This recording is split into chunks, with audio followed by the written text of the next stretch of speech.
The morning mist hung heavy over the grounds of Windsor Castle, matching the somber mood that had settled over the royal residence. Princess Catherine stood at the tall windows of her private quarters, watching the gray clouds gather in the distance. Her reflection in the glass showed a woman who had aged beyond her years in recent months. The weight of responsibility and sorrow etched into her delicate features. Behind her, Prince William sat hunched over a mahogany desk, surrounded by papers that demanded his attention but received none. His usually neat handwriting had become scattered and uneven, betraying the emotional turmoil that consumed his thoughts. The grandfather clock in the corner ticked away the minutes, each sound echoing through the silence that had become their constant companion. The news had arrived 3 weeks earlier on a Tuesday morning that started like any other. Catherine had been reviewing her schedule for the upcoming charity visits when William's private secretary entered the room with an expression that immediately sent chills down her spine. The man's usually composed demeanor had cracked, revealing the gravity of what he was about to share. King Charles had collapsed during his morning walk through the gardens of Buckingham Palace. The medical team had rushed to his side, but the damage had already been done. Years of stress, the weight of the crown, and a body that had given everything in service to his people had finally taken their toll. The doctors spoke in hushed tones about complications that could not be reversed, about time that was running shorter with each passing day. William had dropped everything and rushed to his father's bedside, Catherine close behind him. The sight that greeted them in the royal medical wing was one that would haunt their dreams for months to come. The man who had stood as a pillar of strength for the nation lay pale and fragile against white hospital linens, machines beeping steadily around him, monitoring each labored breath. The king's eyes had opened when he heard their footsteps, and despite his weakened condition, he had managed a smile that reminded them both of happier times. His voice, though barely above a whisper, carried the same warmth that had guided William through childhood uncertainties and adult challenges alike. The days that followed blurred together in a haze of medical consultations, family meetings, and the impossible task of preparing for what everyone knew was inevitable. Catherine found herself taking on more responsibilities as William spent every possible moment at his father's side. The children, Prince George, Princess Charlotte, and Prince Louis, sensed the change in their home's atmosphere. Even though their parents tried desperately to maintain some semblance of normalcy, the palace staff moved through their duties with unusual quiet, their cheerful chatter replaced by whispered conversations and worried glances. Mrs. Henderson, the head housekeeper who had served the family for over 30 years, was often seen wiping away tears as she arranged flowers that would brighten rooms where laughter had grown scarce. Catherine's own family rallied around her during this time, understanding that their daughter was facing challenges that no amount of preparation could have equipped her for.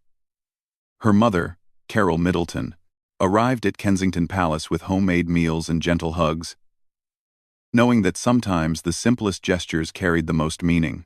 The press had gotten wind of the king's condition despite the family's best efforts to maintain privacy. Reporters gathered outside the palace gates, their cameras ready to capture any glimpse of the royal family during their most vulnerable moments. Catherine learned to slip in and out of side entrances, her security detail working overtime to ensure that the family's grief remained as private as possible. William's burden grew heavier with each passing day as he balanced his role as a devoted son with the reality that he would soon inherit responsibilities that would change his life forever. The transition plans that had been theoretical discussions just weeks earlier suddenly became urgent realities that demanded immediate attention. Late one evening, as Catherine sat reading to Prince Louis before bedtime, she heard William's footsteps in the hallway. The weight of his walk told her everything she needed to know before he even entered the room. The final chapter of King Charles's remarkable life was drawing to a close, and their world would never be the same. The palace corridors that had once echoed with the sounds of official business and family life now seemed to hold their breath, waiting for news that everyone dreaded but knew was coming. In the king's private chapel, candles burned continuously, their flickering flames offering prayers that words could not express. Catherine found herself thinking about the man who had welcomed her into this extraordinary family with such kindness and understanding. She remembered their first private conversation after her engagement to William, when Charles had spoken to her not as a king to a future subject, but as a father sharing his hopes for his son's happiness. The king had told her stories about William's childhood, about the boy who collected model trains, and insisted on feeding the palace corgis himself every morning. He had shared his pride in the man his son had become, and his confidence that Catherine would be the perfect partner for the journey ahead. Now, as that journey was about to take a turn none of them had wanted to face so soon, Catherine drew strength from those memories, and from the unwavering love that had brought their family together. The palace might be steeped in grief, but it was also filled with love, respect, and the determination to honor the legacy of a king who had given everything for his people. The medical team continued their around-the-clock care, but everyone knew that they were fighting a battle that could not be won. What mattered now was ensuring that the king's final days were filled with the love and dignity that had defined his entire reign. Family members took turns sitting by his bedside, sharing memories, reading his favorite poetry, and simply being present during these precious final moments. Princess Anne arrived from Scotland with red-rimmed eyes but steady resolve, taking her place in the rotation of family members who refused to let their father face this journey alone. Prince Edward and Sophie brought their children, understanding that goodbyes needed to be said while there was still time for the king to offer his blessings to the next generation. The Archbishop of Canterbury made quiet visits, offering spiritual comfort and ensuring that all preparations were in place for the ceremonies that would eventually need to take place. His presence brought a sense of peace to the family, reminding them that they were not alone in their grief. As the days passed, the king's moments of consciousness became more precious and more rare. When he did wake, his eyes would search the room for familiar faces, and his lips would form words of love and encouragement for each family member present. These whispered conversations became treasured gifts that would sustain his loved ones through the difficult times ahead. The nation waited with bated breath for updates that came in careful, measured statements from the palace press office. Citizens gathered outside royal residences, leaving flowers and messages of support that demonstrated the deep affection the British people held for their sovereign. William and Catherine knew that their private grief would soon become a public ceremony watched by millions around the world. The weight of this knowledge added another layer of complexity to their emotional burden, but it also reminded them of the incredible privilege and responsibility that came with their positions. In quiet moments, stolen between official duties and hospital visits, William and Catherine would hold each other close, drawing strength from the love that had sustained them through every challenge their unique life had presented. They spoke in whispers about their fears, their hopes, and their determination to honor both Charles's memory and the institution he had served so faithfully. The palace gardens, usually alive with the sounds of maintenance and activity, seemed to mirror the family's emotional state. Even the peacocks that roamed the grounds appeared to sense the change, their usual proud displays replaced by more subdued behavior that seemed appropriate to the circumstances. Catherine often found herself walking these same gardens in the early morning hours, when the world was still and her thoughts could flow without interruption. She would think about the children sleeping safely in their beds, about William's strength in the face of unimaginable pressure, and about the remarkable man who had shaped their lives in countless ways. The king's condition continued to deteriorate, despite the best medical care available, and the family began to face the reality that their time together was running out faster than anyone had hoped. The morning sun struggled to penetrate the heavy curtains of the king's private chambers as Dr. Margaret Thompson, the royal physician, completed her routine examination with practiced efficiency. Her gentle touch and compassionate eyes had become familiar sights to the family over these difficult weeks, but today her expression carried a weight that spoke volumes without words. Catherine sat in the corner armchair where she had spent countless hours over the past month, her needlework forgotten in her lap as she watched the doctor's careful movements. William stood by the window, his shoulders tense beneath his morning jacket, both of them understanding that this examination would bring news they had been dreading. Dr. Thompson's quiet conversation with the senior medical consultant confirmed what everyone in the room already knew in their hearts. The time for hope had passed, and now the focus needed to shift to ensuring comfort and dignity in whatever time remained. The king's breathing had become more labored during the night, and his periods of consciousness were growing shorter and more distant.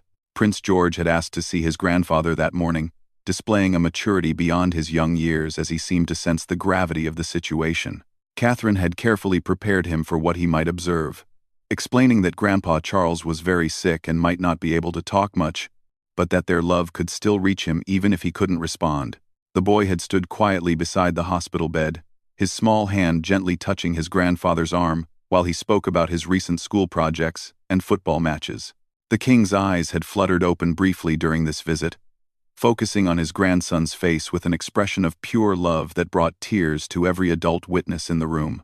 Princess Charlotte and Prince Louis had said their goodbyes the evening before in their own precious ways. Charlotte had drawn a picture of the family together during their last Christmas celebration, complete with the king wearing his favorite tartan sweater and surrounded by the palace dogs. Louis had simply climbed onto a chair beside the bed and sang a nursery rhyme that Charles had taught him, his sweet voice filling the room with innocence and joy. The palace staff had organized themselves into a support system that would have made their sovereign proud, each person taking on additional responsibilities to ensure that the family could focus entirely on these final, precious days. Mrs. Henderson coordinated meal deliveries and household management with military precision, while Mr. Davidson, the king's longtime valet, maintained vigil outside the royal chambers, ensuring that every comfort was attended to immediately. Queen Camilla arrived from her morning walk in the palace gardens, her usually impeccable appearance showing signs of the strain that had worn on all of them. Her devotion to Charles during this trial had been unwavering, and her quiet strength had become an anchor for the entire family. She had spent the previous night reading aloud from Charles's favorite books of poetry, her voice carrying verses about love, duty, and the eternal nature of the human spirit. The Archbishop had returned for what everyone understood would likely be his final visit in an official capacity. His presence brought comfort, not only through his spiritual guidance, but also through his genuine friendship with the king that had developed over many years of shared service. Their quiet conversations about faith, legacy, and the continuation of God's work through future generations provided peace that medical intervention could not offer. William found himself remembering conversations with his father from years past, moments when Charles had shared his deepest thoughts about the responsibilities of kingship and the importance of serving something greater than oneself. These memories now carried new weight, as William prepared to inherit not just a title and position, but a sacred trust that had been carefully tended by generations of his family. Catherine's role during these days had evolved naturally into that of coordinator and comforter, ensuring that practical needs were met while providing emotional support to family members who were struggling with their own grief. Her background as a commoner who had joined this extraordinary family gave her a unique perspective on both the human elements of their situation and the institutional requirements that needed attention. The children's schools had been discreetly notified of the family's circumstances, and arrangements had been made for them to continue their education from home during this difficult period. Their teachers had prepared special assignments that would keep them engaged, while allowing maximum flexibility for family time and emotional processing. Palace security had intensified their protocols as news of the king's condition spread beyond the immediate family circle. Additional barriers had been erected to maintain privacy, while staff members were reminded of their confidentiality obligations during this sensitive time. The goal was to protect the family's grief from becoming a public spectacle, while still acknowledging the nation's right to eventual information about their sovereign's condition. International heads of state had begun reaching out through diplomatic channels, offering condolences and support to a family they knew was facing an impossible situation. These messages of solidarity from around the world served as reminders of the global respect Charles had earned through decades of dedicated service to causes ranging from environmental protection to interfaith dialogue. The king's personal secretary had been quietly organizing his private papers according to instructions Charles had provided months earlier, during a period when his health had seemed stable but his awareness of mortality had grown more acute. These documents included personal letters to be delivered to family members, instructions regarding his funeral arrangements, and thoughts about the future direction of the monarchy that would guide William in the years ahead. Dr. Thompson had explained to the family that hearing was often the last sense to fade, encouraging them to continue their conversations and expressions of love, even when the king appeared unresponsive. This knowledge transformed the atmosphere in the room from one of hopeless watching to active participation in a final celebration of the relationships that had sustained them all. Catherine had brought a small speaker to play the king's favorite classical music softly in the background, filling the silence with melodies that had accompanied many family gatherings and state occasions over the years. The familiar strains of Elgar and Vaughan Williams seemed to bring comfort to everyone present, creating an atmosphere of peaceful dignity rather than medical crisis. The royal chaplain had organized a rotating schedule of prayer support, with different faith leaders offering their services according to the king's long-standing commitment to interfaith understanding. These quiet spiritual presences added another dimension of comfort to the family's vigil, honoring Charles's belief that divine love transcended denominational boundaries. William's private secretary had been handling the delicate task of canceling or postponing official engagements while maintaining the necessary functions of government. The transition protocols that had been developed over many years were beginning to activate, ensuring continuity of constitutional responsibilities even during this period of personal crisis.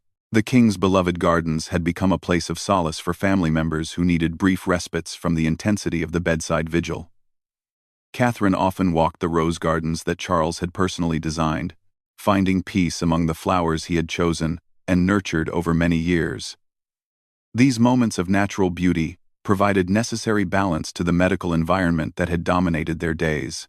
The evening news programs had begun extending their coverage time to accommodate updates about the king's condition, while newspaper editors prepared special editions that would chronicle his remarkable life and reign. The entire nation seemed to be holding its breath, waiting for news, while hoping against hope that somehow their beloved sovereign would find the strength to recover. Princess Anne had taken charge of coordinating family communications, ensuring that everyone remained informed about changes in the king's condition, while protecting the immediate family's need for privacy during their most difficult moments. Her practical approach and emotional strength provided stability during a time when emotions threatened to overwhelm everyone's ability to function. The palace kitchens continued their work with quiet efficiency, preparing the king's favorite foods even though his appetite had largely disappeared. These meals served as expressions of love and hope rather than expectations of consumption, maintaining the rituals of care that had always characterized life within the royal household. As the sun set on what medical professionals indicated would likely be the king's final night, the family gathered around his bed, in a circle of love that had sustained them through every triumph and challenge of their extraordinary lives together. The first light of dawn crept through the heavy silk curtains as the royal family maintained their vigil around King Charles's bedside. His breathing had grown increasingly shallow throughout the night, each breath a precious gift that brought them closer to an inevitable goodbye that none of them felt prepared to face.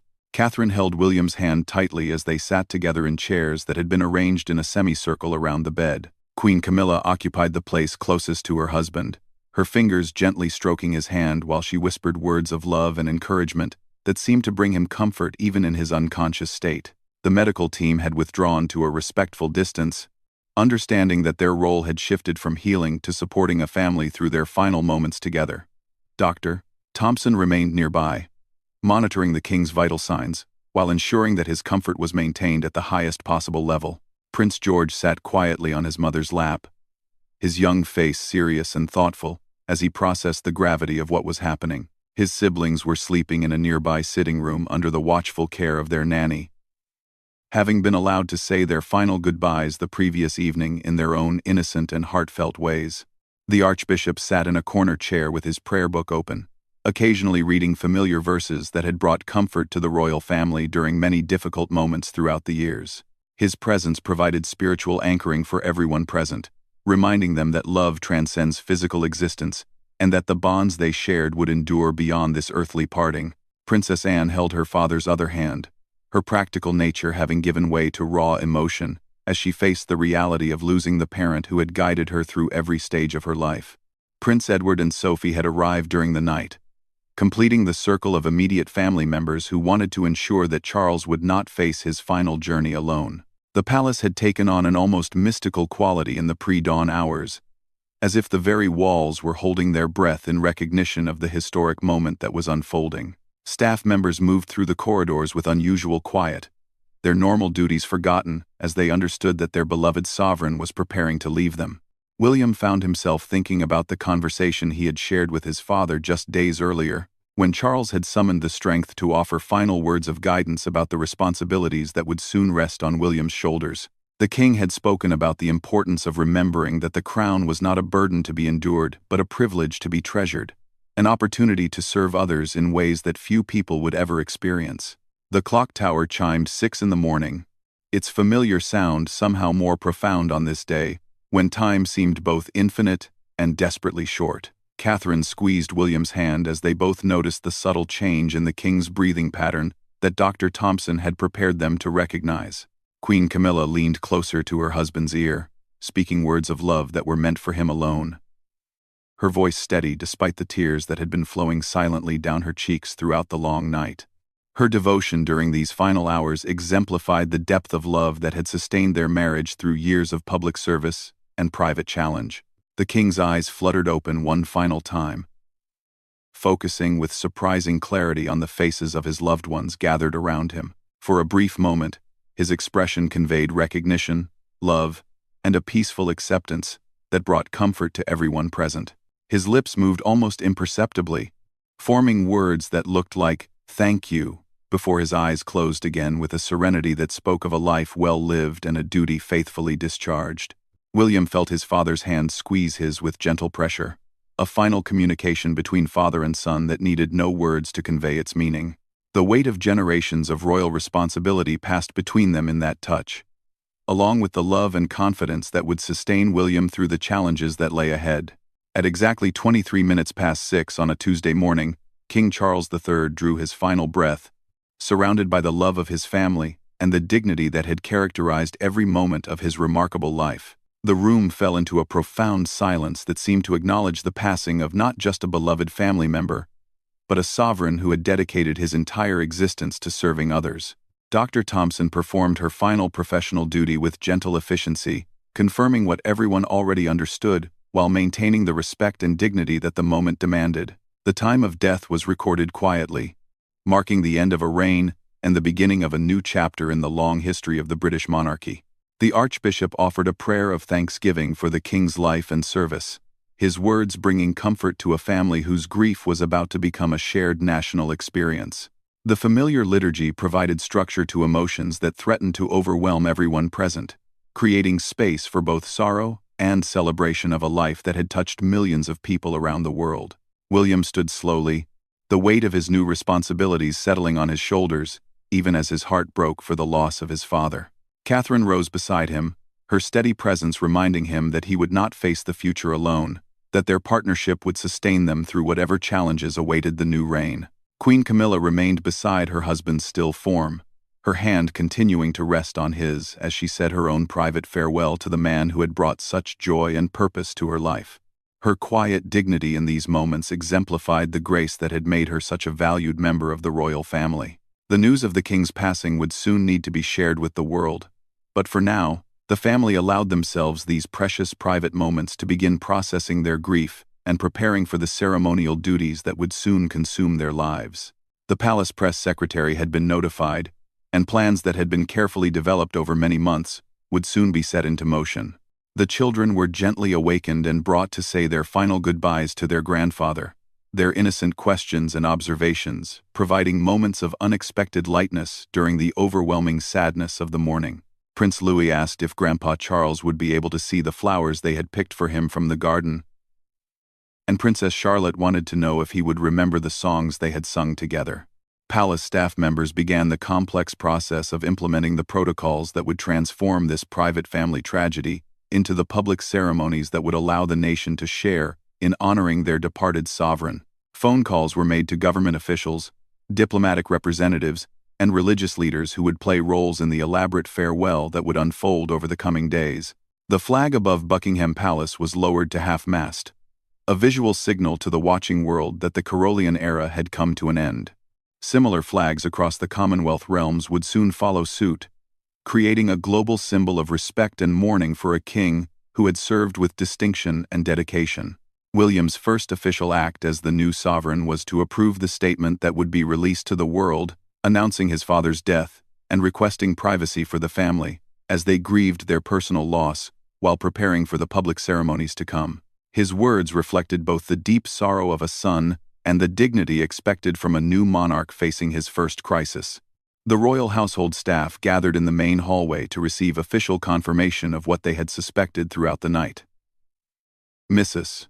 Henderson, who had served 3 monarchs during her long career, wiped away tears as she addressed her colleagues about the importance of continuing their service during this transition period, honoring the king's memory through their dedication to the family he had loved so deeply. Catherine found herself thinking about the conversation she had shared with King Charles just weeks earlier, when he had expressed his confidence in her ability to support William through the challenges of kingship. His words of encouragement and advice now carried new weight as she prepared to assume her own enhanced role within the royal family structure. The morning sun had fully risen by the time the family completed their private farewell rituals, casting golden light through the palace windows and illuminating the beginning of a new day that would be unlike any other in their lives. The grief that filled their hearts was balanced by gratitude for the years they had been blessed to share with such an extraordinary man, and determination to honor his legacy through their own service to the nation and commonwealth he had loved so devotedly. As news of the king's death began to spread across the kingdom and around the world, millions of people would soon join the royal family in mourning the loss of a sovereign who had earned their respect through decades of faithful service, environmental advocacy, and genuine concern for the welfare of all his subjects. The palace was indeed steeped in grief, but it was also filled with love, respect, and the unshakable determination to ensure that King Charles III's remarkable legacy would continue through the generations he had helped to shape and guide.